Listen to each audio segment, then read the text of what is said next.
we're going behind the scenes of one of the most decorated football clubs on planet Earth.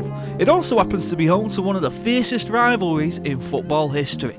Welcome to Inside Celtic.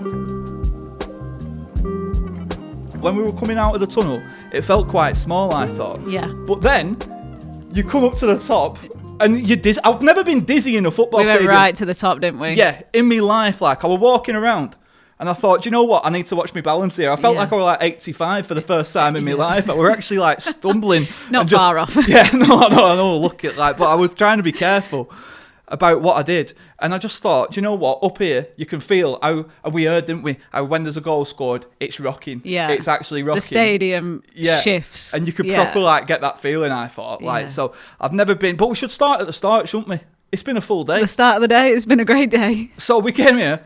Well, no, taxi driver. He was telling us stories on the way. He was lovely. I didn't catch his name, but he looked like a Brian, and he was very nice, wasn't he? I remember he says to us, he said, when you get there, the first thing you'll see, Celtic way. Yeah. And it's proper lovely. Celtic fan, wasn't he? Oh, yeah. He could have gone one or two ways, that. But I know, that's the thing in Glasgow. You just don't know who you're getting in with, do you? And I tell you what, he had so many stories, and it was fascinating. He told us, like, you can't drive all the way up. You have to get out at Celtic way. And when you get there, you'll see these statues. And he told us about his favourite player. I remember him telling us about Jinky Johnson. Yeah. It was basically the Messi of his time. Yes. And he really was telling us about how he was instrumental in winning the big one. This is the first club we've been to, by the way, where it's a European Cup. Yeah. That's something, isn't it? Yeah, Like, that's true, insane. actually. Yeah. That's actually insane. Pretty big cup. Yeah. It was massive, literally wasn't it? massive It cup. was actually the biggest cup. Yeah. Yeah. Biggest cup I've seen. So he was instrumental in that. But not only that, then we heard that story that he told us when they got invited to play Real Madrid. I was just going to say that about Real Madrid. And they couldn't get anywhere near him. It was unbelievable. They basically had to kick him off the pitch. Real Madrid fans were like applauding him. Yeah, unbelievable. Crazy. That, isn't it? Unbelievable. So he's like a big club legend, and he was there. But we've learned a lot about other people who work with the club, haven't we? Yeah, there's a lot of history. There's a lot of people. A lot of managers as well that have been here, won titles. So when I started watching football, the first manager I remember it was Martin O'Neill, and he had some team, and I remember really liking that team, and that's what interested me about Celtic. That's why they were one of the first clubs, really first club in UK that I thought we should cover Celtic, because you hear the stories, don't you, and Definitely, stuff like that. But I remember growing up and it was Henrik Larsson. And I used to really rate Roy Keane as a kid. And I remember when he moved over as well, that put my eyes on Celtic as well. I was having a look at that. But some players as well, even like from a Rovers perspective, they had like Chris Sutton, Kenny Dalglish, all these like legends to me. So I've had that link really, like where I've just thought I really rate them. But yeah, the managers as well, even recent like Postecoglou. Yeah. Like some manager. He's just, crazy, yeah. Just done all right against Man City, hasn't he? Well, How do you feel about that? Yeah. We'll move on. When we were going through the trophy cabinet, I actually couldn't believe how many they'd won. They can't fit them in. Yeah. They can't fit them in the trophy cabinet. Yeah. And it were rammed and it were massive. Yeah. And it's not, you can't fit them all in. There's 118 trophies. Yeah, you can't fit 118 in there. But that's not all though. No, that's go That's on. only the half of it. That was crazy, wasn't it? Yeah. Like, so they've actually won loads of cups that don't technically count as like seniors cups and things. So the real total is closer to 200. It's madness to me, like that they don't count. Yeah. Like officially they've got 118, but they've got like I'm sure 200. they can make do with 118, can't they? I mean, it's all right as club history goes. Yeah, I'd take 118 cups. I think that's pretty good going. Massive club, like. Yeah, but they were never actually. This was fascinating to me.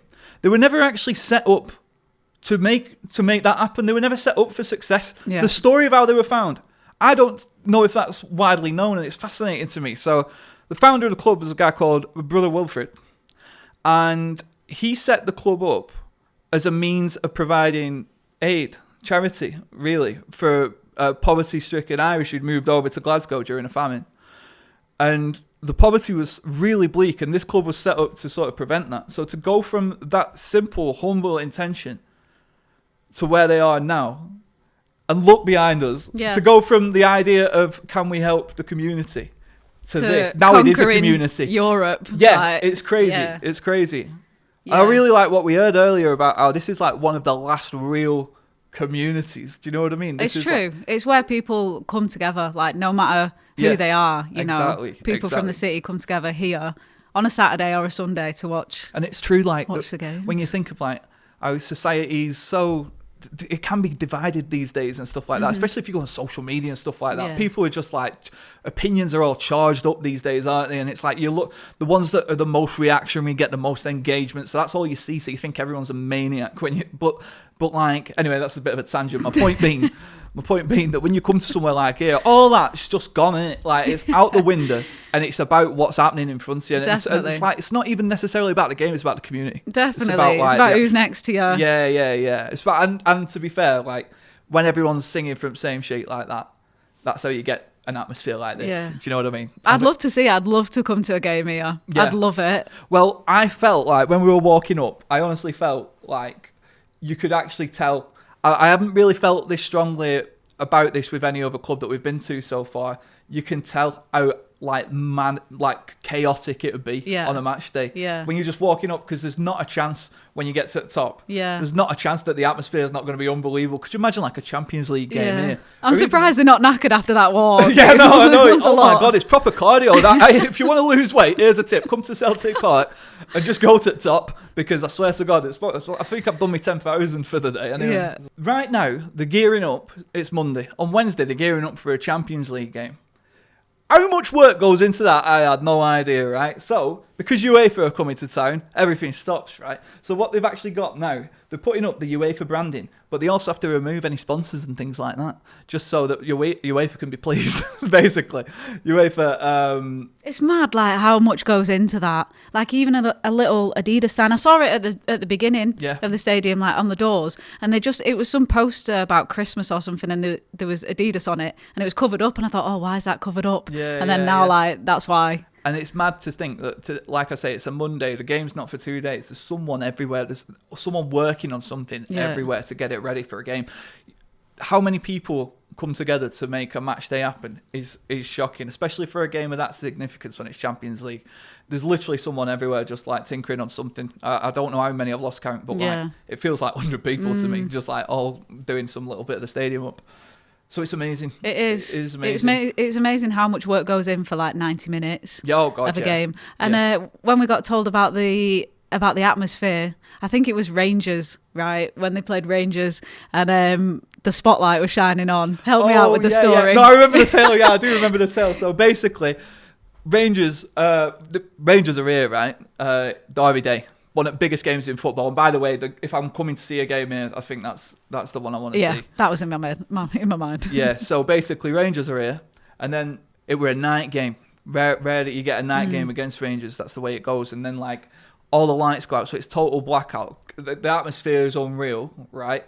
Pyro's been going off, so there's smoke and all that. It's just imagine like the perfect night game and that. And then after complete blackout, they just shone the brightest green light, and everyone went ballistic onto the pitch. Yeah, and on the Celtic players. Yeah. The Rangers just had to stand there in darkness. Yeah, exactly. Yeah. So it was just the most unbelievable atmosphere. You can imagine visuals, can't you? Like I say, it's one of the clubs where I felt like when we came, you can feel it really. Like you don't need to sort of imagine it. Like you're like, oh no, this would kick off. It? Like this would be an amazing atmosphere. That would be incredible. Yeah, it's one we've got to come down to. Yeah. I think they smashed them 3-0.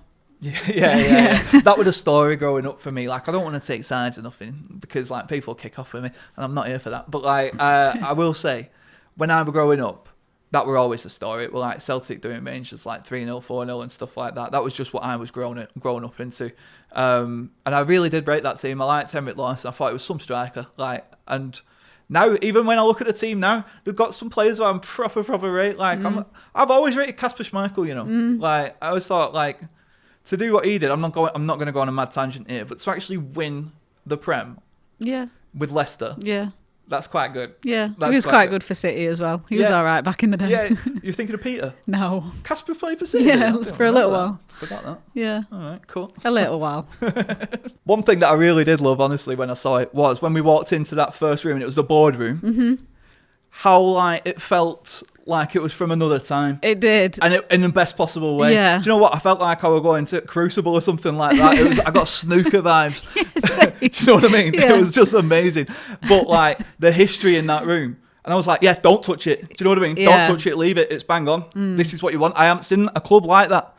Every club that I see, they're very focused on what's next and what stuff. But now, if you've got the history, show it off. Yeah. And I thought they did that as good as any club I've seen. But then the history with the future. Yeah, unreal. yeah. So I was getting stuck in that. I was thinking, yeah, this is amazing. I could live in this sort of like vibe. I like the atmosphere and that. And then we walked through, and it was. And then what did we say? It reminded us of Wolfsburg. Well, yeah. And Wolfsburg was one of the most progressive clubs we've come across. So we've got both here. And you really do. Everything on the wall, like the fans on the wall, the whole stadium with all the fans. Yeah. It was all over, wasn't it? All the quotes and everything. I loved it. It was great. All the green lights as well. Exactly, yeah. One thing that I remember we mentioned about Wolfsburg, which was interesting to me, was how the home dressing room was immaculate, and it was geared up to make sure they got every ounce of effort from the players, all the tiny little details that they had, versus the away dressing room. And we heard something similar here, right? Where the Celtic home dressing room, again, immaculate, really nice, and it's set up perfectly, right? And they said the manager could be right in the middle of that room, focal point of the room and everything like that. But when you go to the away room, it's an L shape, and so your manager can't be the focal point of the room. And they have actually thought about that as well, to sort of give the stuff that goes into football that people don't realise. It's fascinating. The little 1%. Yeah, exactly, yeah. And I love finding them. And on that front, actually, when we talk about 1%, when you walk through all the corridors and that, you see quotes left, right and centre, don't you? Yeah. And I didn't know this, right? So as we were coming through, I saw a quote from Jock Stein that said, "Football without fans is nothing." Now, growing up where I've grown up, I've always been led to believe that was Matt Busby. And it isn't. But it's not. It's on there. It's on the statue. And I just thought that's worth knowing, isn't it? Like, it's been misappropriated or something to that end, from what I can tell. I don't know what happened there. Yeah, sorted out Manchester. Yeah. But yeah, it were there. And the quotes, I think, are brilliant here. Like, when you just have a look at the walls and stuff, you can tell, like... so many, like, historical figures who are, like, massive in the world of football have passed through the doors. But B, it's like how much it means to the club and to the fans to win, to have that championship status, to be such a, title winning team, I guess. I saw one that was like, you don't play for the shirt, you live for the shirt. Yeah. And you get the feeling like it's a lifestyle for a lot of the fans who come here, in Glasgow, I think. If you come here, this is church. Yeah. Like, looks like a coliseum, but it's properly like a huge deal. And that was sort of running through the quotes that we saw on the walls. It was like really trying to embody that and get that in the minds of the players, I thought. So yeah, really fascinating. And sometimes, like with clubs these days, as they modernise and sort of you get more not factory products, I meant to say academy products. They are sort of like, but you get what I mean? There's a factory style to it, as in you get player profiles, really young, you're identified in that, and you go on. I feel like sometimes at certain clubs, you can feel like it's losing a bit of that sort of just raw heart in favour of, numbers and stats and things like that. But the heart's alive and well. Here, I don't feel that at all. That's what I mean. Yeah. The heart's alive and well. So it's been fascinating, really, to find out about one of the biggest clubs in Europe. You know what? It's like paradise, isn't it? Oh my God, yeah. It is. Great shout. That's what the taxi driver said to us. Where are you going? To paradise? Yeah. And he was brilliant. And what a brilliant day we've had as well. So we can't thank everyone here enough, honestly. It's been fantastic to learn about. It's been really good, yeah. Really amazing. And we'll have to come for a game and we'll have to vlog it or something like that. That's something new we can do. Yeah, because the atmosphere is unbelievable. And why not actually see it first? Definitely, get that out there. We'll get ourselves down. All right, so I want to say a massive thank you to everybody here. We've had the best day, honestly, finding out about everything. It's been amazing, and definitely, by the way, if you get a chance to come to Celtic Park, go as high up as you can go. Like, just have a look. It'll change your life. But yeah, thank you very much, everybody, for checking this one out. This is Celtic. Can't believe we're here. Loving it, though. It's been great. And we'll be back next week with another episode. Until then, though, enjoy your football. Take care, and peace out.